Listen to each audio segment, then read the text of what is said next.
What is good, guys? Here, Charles from Team COG, coming at you guys with another post-commentary duel video featuring myself piloting Tenyi Swordsoul and Crystron over here on the right side. So this is supposed to be a Table 1 feature match, but your boy got to sit at Table 1 all day. So I guess that's what we get to do. Tons of Tenyi post-commentary content here. We fire off the emergence here. Go ahead and grab in Swordsoul Moyi. Even though I'm starting to think, I'm like, man, do I actually go for Moyi? Do I try to go for Taya? Looking at, like, I can kind of see a glance of my buddy's hand here. It looked like a lot of spells, and I show him that we, search long one. Normal Taya, Taya effect, banish. It's crazy because I remember to do this in this game, but the last game before this one, I was, like, really struggling to remember. I didn't remember the one card combo. This one emergence is like a combo. It gets you YuGiOh plus a Berserker, YuGiOh plus a Protos, which is still pretty crazy. We end up going Chainlink 1 YuGiOh, Chainlink 2 Taya. Taya will send the Ashuna, and then we get to grab ourselves I think we go for Moyi. Yeah, we go for Moyi here. I guess I don't understand. I guess just to have discard fodder here to go ahead and do that. We go ahead and summon out the long one, banishing Gashina to go ahead and summon out that. To go ahead and get into Mula here so that we can get access to our Protos. Again, this deck is Nib is such a threat to this deck, but it's if you got it, either they nib you too early, or if they know what you're doing, they're going to nib you regardless. So at this point, you might as well just force the nib and just put them on better habit. But we end up going here, adding our Vessel.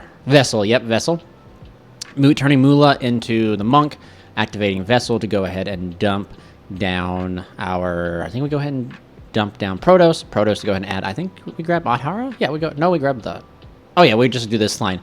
So you can grab Adhara here, banish it, or use YuGiOh, target long one, banish, all this type of stuff. But I want to, since I already know my man's on Crystron, I got to play the smart, because calling light or dark is going to do dick all against Crystron. So I go ahead and make YuGiOh here, summoning out the Shaman, and then I can go ahead and discard a card to go ahead and summon out the Dead Full Roast in my hand to summon out the YuGiOh.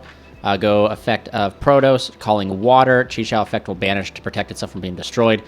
And now he can't summon Water Switch against Mermails or against Crystrons. It's going to be pretty crazy. Getting access to Flawless too to grab me to draw 2 cards to give me a little bit of a clap back here. My inboard, the man can't play unless I think he could droplets the... So, this is... I don't know, maybe it hasn't been answered yet as of recording this, because, I don't know. Protos is, a lingering effect, if I remember right. Even if you, impermanent later, its effect still lingers, if I'm correct, which is kind of crazy. I can't quite remember the ruling on that, so down in the comment section below, let me know, because I think he has droplets, and then in which case he could just droplets at the Protos for 1, and then, we're still good. But then, even then, he's staring down again... Blackout, YuGiOh, and a Tenyi, which is still pretty crazy. So he's going to attempt to set 3, move into the end phase. In the end phase, I'm going to go ahead and fire off the Blackout, target Tenyi, target the 2, and then banish to protect Tenyi, and the Tenyi will hit the last one, hitting the Smiter from the graveyard too. And we're going into that all-important game number 3. So our man looks like he has a pretty good hand here. The new Crystron cards is insane, man. Terratop here being a 1-card combo for the deck is crazy. Cherubiti dumping for cost, which guarantees you're going to get your Crystron names down there, which is just wild to me. But one of the cool things with this deck is that new synchro, or not the new synchro, the new tuner. It's kind of in a way a call by the grave, dude. It's just kind of it makes it to where when you interact with their board, that thing can chain and summon and then do stuff, so it makes really good trades for the Crystron side into hand traps. Very good trades, because it's I'm gonna Ash this one, I'm gonna chain synchro, get a search, you threw your Ash Blossom, or even if you go into terms of imperm effect Veiler, it's chain, dodge, synchro off, you know what I mean? It's just crazy. And then the new level 5 they got, I believe it's level 5. It allows you to dump 2 Crystron cards, Foolish Burial for 2. Come again, my brother in Christ. Foolish, what? That's just crazy. And then just being able to add back the trap cards, awesome. It's really good to see this deck get good support. And this new support has actually put it up into the metagame. We've seen a few lists do pretty well. It's definitely a rogue deck. I think it just has to have a really good pilot, which I don't think any Yahoo, no player, unless you're shy short of Jesse Cotton, Even then, Jesse Cotton's only human, but like no player could just pick this deck up, pilot it perfectly, just like without like one time. Like you'd have to have a lot of time and testing into it to pilot this deck perfectly, which is it's right up my alley. But I chose to like hold off on getting this deck just for like the simple reason of I want to pick up Mermails, and then I might pick up Mermails, and then I got Blue Eyes because I really like the Blue Eyes deck because I feel like Blue Eyes is like one of those decks that like. I know it's being played as like a mid-range, but I feel like the Blue Eyes has like some pretty good 1- and 2-card combos and stuff like that, and it's just pretty crazy. So there's a lot of decks I have on the back burner, man, and I just had to like Crystron's had to be put on like the way back burner. So he flips over the trap here in the standby phase, which just gives him a pop here, which is kind of cracked, kind of good. That's like a really good trap there. Being able to like every turn shuffle back and banish to draw, like that's wild. Starting out with Emergence here, hopefully to go ahead and dig and get us a card. I'm trying to think if I sequence this like perfectly, but he's going to go and throw Ash here. Ashing Emergence is, in my opinion, never correct to do unless you somehow know we have a bad hand, but you just never know. And I have this Vessel or Cycle in my hand, and I just was hoping he goes. So he fires off Lancia here too, and it's like, oh brother, darn. So Lancia is like the Lancia kind of seals the deal here, especially with this hand that I have here. I have a lot of Tenyis. So I'm like, dang, how do I do this? Like, what's the line? And I'm thinking, I was like, oh, the line is probably normal summon. I think I have Adhara in my hand. I normal summon Adhara, pray that he doesn't pop anything, and then I just fire off long one here. I think I have Adhara in hand. I think it was like I had to either choose between normal summoning or pitching. And we go here, and he's like, which one's the tuner here? And I make a misplay here, a pretty big misplay actually. He goes ahead and uses the trap to attempt to pop the token, and I don't chain to it. Bro, I don't chain to it. I should have chained to go ahead and just remove the target. So that way he didn't, and then I would have got an ad, and this Vessel wouldn't be in my hand, but your boy just goofed it up here. Because I could have dodged the pop, got to search for something, and then I could have technically, in a way, man, I could have almost, I see he has a Nibiru in his hand, so the man's just, he's sitting pretty good. So I could have potentially got to, Protoss with Tenyi and called Water again and destroyed all the waters, and then Tenyi would have protected, and I would have banished, and we'd have been in such a good point from that point if he didn't have Nibiru, but Nibiru is just always one of those cards that are always just lurking in the back of the minds. The amount of skill it takes to draw Nibiru is unrivaled. Especially, I see very few, except for, I didn't see a lot of non-engine. I think in a bunch of my games, actually, it was either I saw no non-engine, and then I saw too much non-engine, especially if you guys watched the last post-commentary. I opened 4 non-engine and my opening hand. So he goes in and he nibs here after I pay 4,000. And I was like, man, maybe I should chain this. And again, I hesitate here. I don't know why I hesitated so much. I don't know why. I was thinking in my mind, I was like, oh, I want a big token. But I was like, oh, what do I chain? What do I go grab? I've already exhausted. No, actually, hold up. Did I even normal summon? I don't think I normal summon. Yo, did I not normal summon?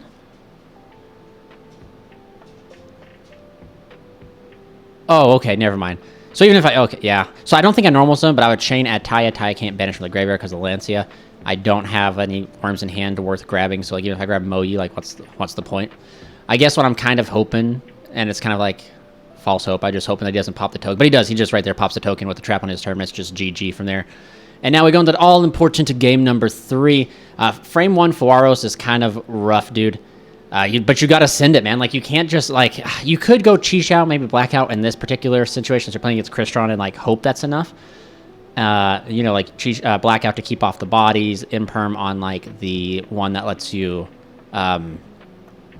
dump 2. But then you run a risk because as soon as he normal summons that tuner, man, he checks, Cheesh and he checks Blackout, right away onto a lot of instances. So it was just kind of dang. So that's what I'm sitting here thinking. I'm how can I put up a decent board? And I actually fumble halfway through this combo. You guys can comment down below. I do fumble pretty big here, just because he gets the same amount of draws, and I should have done it differently, I think. But hindsight, right? I'm looking at it. So I decided to get greedy because I'm all right, well, if you're going to draw, maybe I can draw into some non-engine and stuff like that. So I go ahead and you go long one first, go ahead and go into Sinister, activate the Emergence, say, hey man, throw Ash here. He doesn't Ash this here because it's crazy. But look in his hand, it looks like he has, he drew Sulfaneer, which is kind of wild, but it looks like he has Imperm, Ash.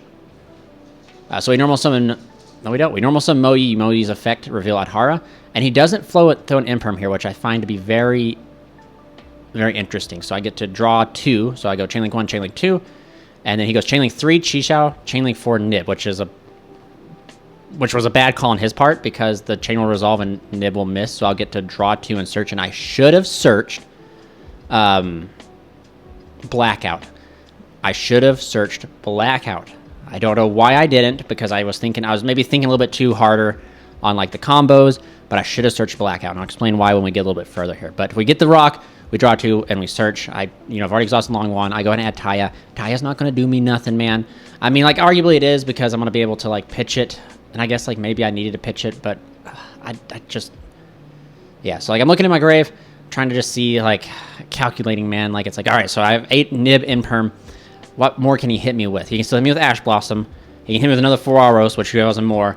I know it's Crystron, so I know he's also on Droplet. So I was like, how do I do this correctly? So that's going through my mind, man. I'm trying to play because time's going down too. So this is one thing. Well, this is what I talk about, like in all my profiles and all, like when I do like these stuff. And I'm like, hey man, this deck's kind of rough. It's not exactly super easy. So I go and activate the Moolah. And I contemplate here, I'm like, maybe I should bounce the Nib. But I'm like, wait, don't bounce the Nib, because what if he has a second, what if he does have a second Imperm? He can just Imperm me now. So as long as that Nib's on there, I'm okay. So I go to Shaman pitch Taya, and then since I have a valid target, I can bring back the Taya. And then I go ahead and use Taya's effect. And like right there, man, I don't know if you guys can see it, but the Ecclesia is in my hand, and Ecclesia just caused, as this is like one of the issues with Ecclesia, man. Going first, she sucks, but going second, she shines. It almost makes me want to play just one of her, man. Just play one of her or not play any of her. So I decide here, I should have gone for Chixiao here instead of the Moolah, but like, I don't know. So I go Chainlink 1 Moolah, Chainlink 2 Taya. Taya to dump, he ashes that. So I was like, yep, so Ash. So like technically now, man, he can't hit me with any other hand trap unless he's playing like drop or effect veiler. So I go ahead and activate Tenyi Affinity, do Tenyi Affinity effect. And this is difficult because since I know he's playing Crystron, there's really no point for me to go for the Protos, because I know that I don't think I have access to a water. Like looking at my hand, I don't have like any way to get a water on field. I was like, maybe I can go for Ashina to dump. Yeah, so like I had no way, because Ashina would have to dump, or I go for Vessel. Vessel has to dump Ashina and add another Tenyi, and I just had no way to like get access to So I actually kind of looking at it here, this inboard doesn't seem like a lot, to be honest with you, and it really isn't much. It's literally nothing. Honestly, there's nothing here to disrupt him, period. I just go in phase Tenyi Affinity to go ahead and set the Flawless, and essentially I literally just have a Moolah that cannot be targeted or destroyed, a giant Nib token that is unaffected by monster effects because it's not a non-effect monster, thanks to Flawless, and a Circle, which will allow me to dodge something, So I just, I'm just like, hope this is enough, man. Hope this, and hope maybe I can get him on the crackback here. Maybe he'll expend a lot of resources trying to out this, and I can get him on the crackback, because Fuaros put me in such an odd predicament where I didn't want to, like, go further, or the routes I could have gone, like, would have just been difficult. But he normal summons the Tristalos, I think is its name, and he summons out the Dump 2. I can't really stop the Dump 2. I don't know why, I decided to draw 2 here, and I draw into more Engine. Which is always upsetting, man, because, like, you would think you would draw into, like, 1 or 2. Like, if I drew an Imperm, it'd be dead, but, like, then there's Ash, there's Imperms, or there's Ash Effect Veilers in here. I think since this is the post-game, like, I sided out, like, the, the Fuaros, since I knew I was going first. I sided them out. I think I put in, like, a cross-out, too, to be able to, like, counter certain things, too. I think that was my side out. I sided out, like, dumped down all my non-engine to put in cross out, so like cross out could hit anything. I only saw cross out one time in this entire like locals. So he's just verifying. He's like, hey, so what do I have to deal with? And I'm like, hey, field spell, non-effect monsters are unaffected by monster effects. If you attack a non-effect monster, Shaman can pop a card. Moolah cannot be targeted or destroyed while I control a non-effect monster. So he synchros off here into the Synchro Tristalos, I think. Darn glares blocking my view. And he goes ahead and he adds back the new Sulfnir. Banishes Smyger to search a spell or trap, to go ahead and search out the Crystron trap. One of the other traps, and man, his hand just looks kind of stacked. I do think I see a Droplet in there. Droplet could like potentially half the attack of the Mula. But now it's just, all right, so we're thinking here, you know, what are you doing here? So he has Sulfanir and the I forget the new, it's like Sulfa, something like that. Sulfanir and Sulfanir go into Nova, Cyber Dragon Nova, Affinity. I was like, you can't target really anything. But he targets Strongman. I chain to go ahead and search. I tribute for cost. He negates it. So I was like, all right, that was a pretty fair trade there. That one circle traded for both of Infinity's effects. So that's pretty good. And I was like, he can't attack over Mula. My booty on the token's too big. I'm sitting pretty good right now. Like, conveniently, he honestly can't out all of this. And I see that droplets there. And here's, like, I think he makes a mistake. I think he should have sent 2, but he pitches 1 to half Mula. And I was like, yeah, I can't do nothing about half a Mula. Mula's going to probably eat it here, which is okay. He then specials out Sulfanir by pitching. And then he goes ahead. And I think Sulfanir has to destroy. So he destroys himself. You go ahead and summon out Citri, I think. Yeah, so he summons out Citri. He's trying to build up to a Carrion Quandrax play. And that's like his biggest hitter, but since he didn't droplets the token is just going to be able to hold me pretty good here. Even though I don't know if droplets can actually, I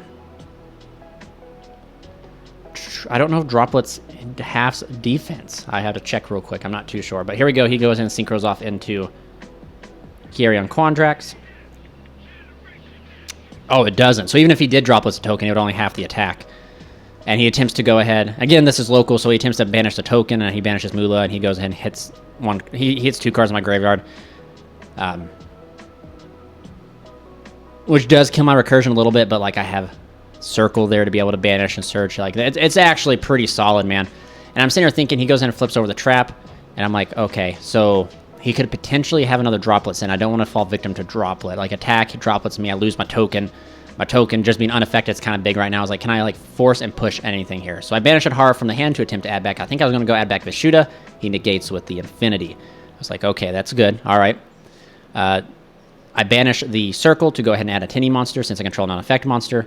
And I think I go for Vishuda. So I was like, okay, I can start doing things here. I banish Vishuda from the hand to go ahead and bounce back the set card, which I was like, all right, that's out of the way. So if that was draw, so like right here, I should just go battle phase, but instead I was just I wanted to try and get much. So I special summon out the Ecclesia, which is really good. Going second, like I've said, to go ahead and summon out. I think I go for the Taya. This is where the deck's going second or going into boards is like super strong. Taya, banish. He can't, you know, the set's gone. He could potentially fire off this pop at any moment, which I don't understand. I don't know if it has stuff like Crystron, but we go Chainlink 1, Chainlink 2. We're going to shuffle back. So he goes Chainlink 3, shuffle back to try and pop the token with the trap, which I was like, all right, that's good. We'll go ahead and spin back the Carrion Quandrax and the Infinity. And I go ahead and use Taya to dump the Ashina. I go effect here to reborn itself. Banish the Taya to give me a token, which I can't do because I already used the effect, but I have Sura in hand, so I could have special summoned Sura, and then I could have chain blocked another Baxia. So that was the outcome's still going to be the same. Actually, it probably would have been better for me if I did summon the Sura. I kind of cheated myself here, so I shouldn't have been able to banish the first time. So I should have been able to go into pay life, summon out big guy. Like, yeah, like I can't believe I cheated. Like I cheated myself out of an easier like time there. But I banished 3 here to summon out the Protoss. I have Baxia. So like, it's kind of crazy. The last card in his hand was also like in perm too. So like the Baxia spinning stuff back, and then I just left him open here. But we go ahead and like wrap it up here. I quickly yell battle phase and just scream battle phase and go into it. Yeah, thank you guys so much for watching.